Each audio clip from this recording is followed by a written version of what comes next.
নবাব সিরাজউদ্দৌলার আমলে বাংলাদেশের ঢাকার জনতার একজন এই কামানটি তৈরি করেছিল। এই কামানটি তৈরি করেছিল এ পাশ থেকে মাপলে 10 হাত, ও পাশ থেকে মাপলে 11 হাত। হচ্ছে বাচ্চা গলি কামান, ঠিক আছে? এই মাপছি 1 হাত।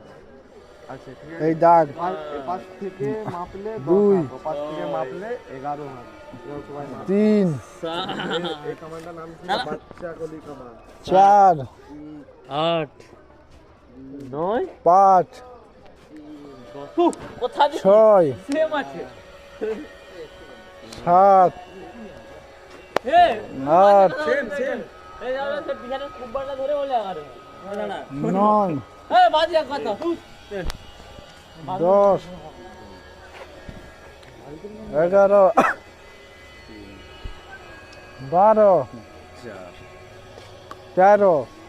এর মাপটা ভুল হবে এদিক থেকে 13, এদিক থেকে 13 হয়েছে। 7টা ধাতুর কামান।